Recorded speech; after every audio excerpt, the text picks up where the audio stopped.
I didn't go looking for this. That's the first thing worth saying. The inquiry began not with suspicion, but with something far more mundane. A cataloging project. A regional archival body had commissioned a standardization review of municipal building registries across several counties, the kind of administrative work that typically produces nothing more interesting than a corrected index entry or a misfiled deed. I was brought in to assist with cross-referencing early editions of the registries against their later counterparts, verifying that the transfer of records into a unified digital system had been executed accurately. The assumption, shared by everyone involved, was that this would be routine. It was not. The registries themselves are not glamorous documents. They are ledgers, essentially. Columns of names, addresses, construction materials, assessed values, and dates. The dates are what matter here. Specifically, the completion dates assigned to structures during the original registration period, and the dates that appear in subsequent editions of the same registries, sometimes decades later, for the same structures.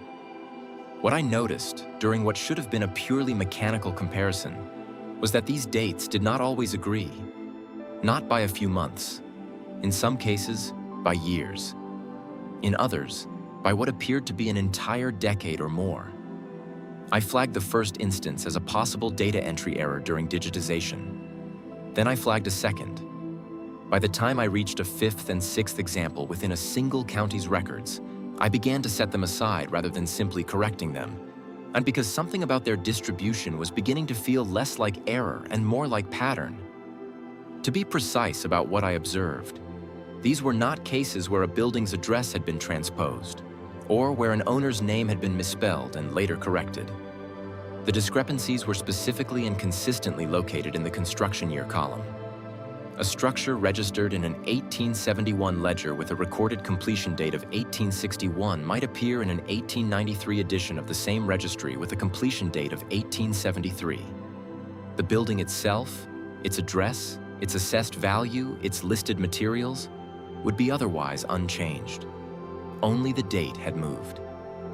And what struck me almost immediately was not the change itself, but the absence of any notation explaining it. In contemporary archival practice, an amendment to a registered record requires documentation. There should be a marginal note, a correction slip, a cross-reference to an authorizing document. In the cases I was examining, there was nothing. The date had simply changed, as though it had always read that way. I want to be careful here about what I am and am not saying. I am not saying these changes were made in bad faith. I am not saying anyone falsified anything. What I am saying is that the changes exist, that they are concentrated in a specific type of record, and that the documentation one would reasonably expect to accompany them is, in most instances, absent. That absence is not proof of anything. But it is a question, and it is a question I found myself unable to set aside. The registry anomalies acquired a more specific texture when I began to cross-reference them against physical evidence. Several of the structures in question have cornerstones, the engraved foundation stones that were a common architectural practice in the 19th century, placed prominently at a building's base and inscribed with the year of construction or dedication. Cornerstones are not administrative documents. They are not revised by archival boards. They are cut from stone and mortared into place, and they say what they say. In 3 of the cases I examined directly, the date engraved on the cornerstone of a building matched the earlier pre-revision date in the registry, not the later amended date. A building whose cornerstone reads 1859 appears in later registry editions with a completion date of 1871. A structure whose stone is marked 1863 is cataloged in revised records as having been completed in 1875. The cornerstone and the registry for these buildings do not agree. The cornerstone cannot be corrected retroactively. The registry, it appears, can. When I raised these specific discrepancies with archival officials, I received what I can only describe as a measured and practiced response. The explanation offered was one of improved accuracy. That earlier registry entries had been based on rough estimations of construction timelines, often recorded from memory or from incomplete contractor reports, and that later surveys and architectural assessments had produced more reliable data. The revisions, I was told, reflected corrections to clerical errors rather than any substantive change to the historical record. It is a plausible explanation. It is the kind of explanation that should come with supporting documentation. The survey reports, the assessments, the correspondence between the archival body and the officials who authorized the corrections. When I asked to see these materials, I was told that records from that period of archival reform were themselves incomplete, and that many of the corrective processes had been conducted informally, without the systematic paper trails that later practice would require. The original miscalculations, in other words, are undocumented. The corrections to those miscalculations are also undocumented. What remains is the corrected figure, standing alone in the revised registry with no visible history of how it came to replace the one before it. I want to sit with that for a moment because I think it deserves consideration. The argument being made, in effect, is that the original dates were wrong, that someone identified them as wrong, that a process of correction occurred, and that this entire sequence of events left no documentary trace. That is not impossible. Administrative systems in the latter half of the 19th century were inconsistent, underfunded, and often staffed by individuals working without formal training in archival methodology. Errors were made. Corrections were made informally. Records were lost. I accept all of this as historical reality. What I cannot fully reconcile is the specificity and repetition of the pattern.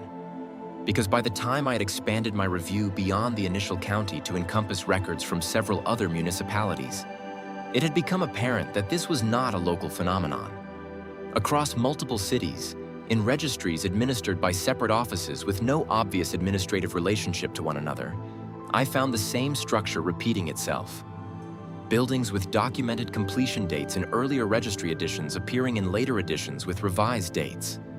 The revisions moving consistently in the same direction. That is, the later editions assigning later construction years than the earlier editions had recorded. The amendments unaccompanied by explanatory notation. And then something I had not anticipated. The language used in the few cases where any explanation did appear in the record was, across cities and across separate archival offices, nearly identical. Phrases like corrected per revised survey and amended to reflect accurate construction chronology appeared in records from municipalities with no apparent connection to one another, using phrasing close enough to suggest either a shared template or a shared directive. I don't know which. I don't know where that language originated or who composed it. What I know is that it appears in similar form in documents from cities that were operating under separate municipal governments, and that its repetition raises a question I have not been able to answer. The timing of these revisions is also worth noting. The concentration of date changes in the registries I examined falls predominantly within a specific window, roughly the 1880s through the first decade of the 20th century. This is not arbitrary. It coincides with a period of significant administrative reorganization in municipal record-keeping, a period during which many cities shifted responsibility for architectural oversight from locally maintained construction logs to centralized archival boards operating under broader regional or national standardization frameworks. The professionalization of the archival function, in other words, was occurring precisely during the period when these date revisions were accumulating. Whether the two phenomena are related, whether the centralization of archival authority created conditions in which revisions of this kind became possible, or encouraged, or systematized, is something the records themselves do not directly address. But the temporal overlap is there, and it is consistent enough across the cases I examined to warrant the observation. What the centralization of archival oversight meant, in practical terms, was the replacement of localized construction logs, documents maintained by individual contractors, building committees, or municipal offices with direct knowledge of the structures in question, with standardized inventory systems administered by bodies that had no first-hand relationship to the construction process. The new systems were, in many respects, improvements. They were more consistent, more legible, more amenable to regional comparison and planning. But they also meant that the primary sources of information about when and how a building had been constructed, the contractor records, the committee minutes, the site journals, were superseded by a centralized registry that assigned dates based on processes that are not always transparent in the surviving record. When a building was reclassified within a new chronological framework, The classification was authoritative by virtue of its institutional source, regardless of what the earlier documentation had said. The earlier documentation, in many cases, was simply not preserved alongside the revised record. This happened against a backdrop of significant urban transformation. The period in question was one of rapid physical expansion in cities across the region, a period during which the documentation and codification of architectural history was itself becoming a matter of civic importance. Buildings were being identified as landmarks, as symbols of institutional continuity, as evidence of a city's maturity and permanence. The age of a structure in this context was not merely an administrative datum. It was a component of civic identity. A courthouse that had stood for 40 years carried different symbolic weight than one that had stood for 25. A bank building whose origins stretched back to the early settlement period of a city occupied a different place in the public imagination than one constructed in the more recent commercial boom. The dates attached to buildings, in other words, were not neutral facts. They were part of how cities understood and represented themselves. I am not suggesting that this context explains the revisions. I am suggesting that it is relevant to thinking about what the revisions meant and what interests they may or may not have served. The structures themselves, in the meantime, have persisted. The buildings at the center of these discrepancies are, in most cases, still standing. They have been maintained, renovated, occasionally landmarked. The public narratives surrounding them, the dates cited in guidebooks, historical society publications, civic anniversary materials, have in nearly every instance adopted the revised dates from the later registry editions rather than the earlier ones. The cornerstone dates, where they differ, are sometimes noted as curiosities, attributed to the complexity of multi-phase construction projects, or to the common practice of inscribing a foundation date rather than a completion date. These are not unreasonable interpretations. They are also interpretations that resolve the discrepancy in favor of the revised registry, but without requiring any examination of why the registry was revised in the first place. What I keep returning to is the silence in the record at the precise moments where documentation should be most concentrated. If a date revision of the kind I have described were authorized through normal administrative channels, one would expect to find, at minimum, some correspondence between the revising office and a supervising authority. One would expect an internal memorandum, a notation in a meeting agenda, a reference in an annual report. For the revisions I have examined, this material is either absent or has not been located despite reasonable efforts to find it. Similarly, if a building's construction date were being revised on the basis of new engineering or architectural evidence, as the improved accuracy explanation would imply, one would expect the surviving record to include some reference to that evidence. A surveyor's report, an inspector's assessment, a notation of which specific features of the structure had been reevaluated and on what basis. I have not found these documents. The officials I spoke with acknowledged their absence while maintaining that the revisions were nonetheless legitimate corrections to earlier errors. Perhaps they are right. What I cannot do is verify that on the basis of the surviving record, because the surviving record does not contain the information that would make verification possible. The human dimension of this is not something I want to understate, and even in a documentary that has tried to maintain a measured analytical register, the dates attached to buildings are not just administrative entries. They are the anchors of community memory. When a neighborhood identifies its central institution, a church, a civic hall, a school, as having been established in a particular year, that year becomes part of how residents understand their relationship to place, to continuity, to the efforts of the people who came before them. Oral histories, family records, locally circulated histories. These materials often reflect the dates that communities themselves remembered. Dates that in some of the cases I examined align with the earlier registry figures rather than the revised ones. When the revised dates became the official dates, the community memory that corresponded to the earlier figures was not invalidated in any formal sense. It simply ceased to be reflected in the authoritative record. The institutional account and the local memory diverged, and the institutional account, being the one encoded in official documents, gradually became the one cited, repeated, and eventually normalized. Whether anything was lost in that process depends on whether the earlier dates were the more accurate ones. And that is precisely what the available evidence does not allow me to determine. The concentration of revisions during the period of archival centralization is something I keep returning to because it points in two directions simultaneously. It is possible, genuinely possible, that the new centralized systems identified and corrected authentic errors that had accumulated in decentralized local records.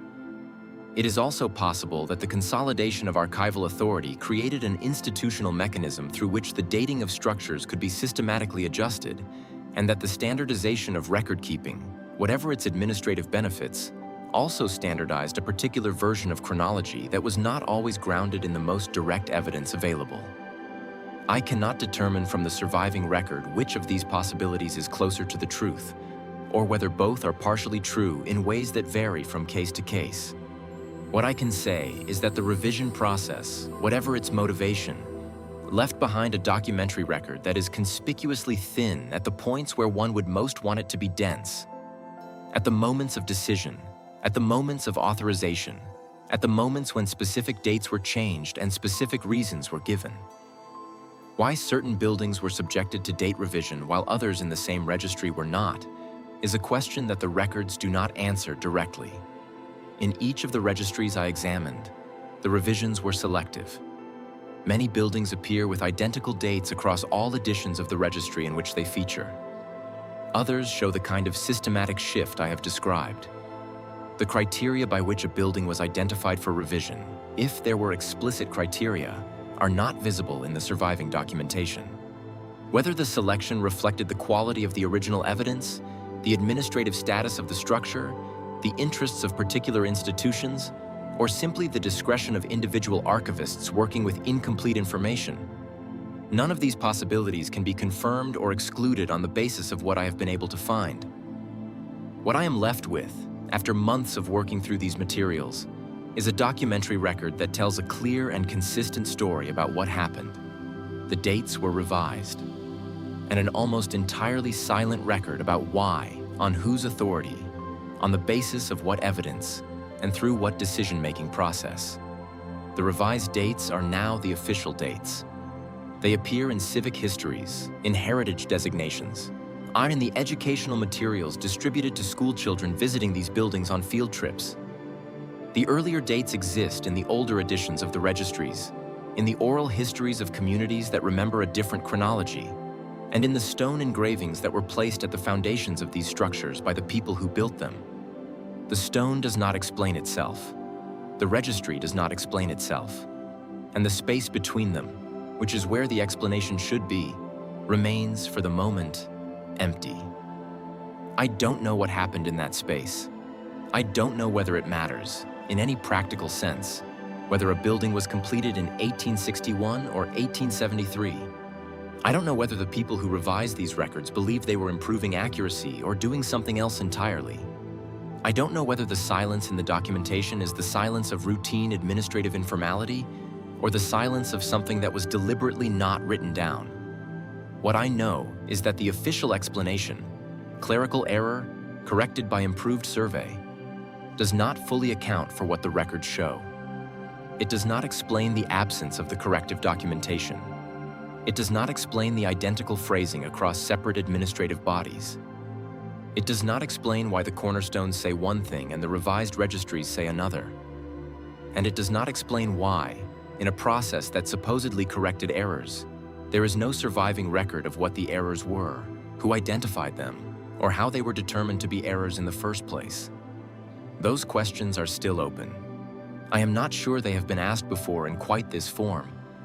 I am not sure they can be answered now, but they remain, and I think they deserve to remain, until something in the record accounts for them.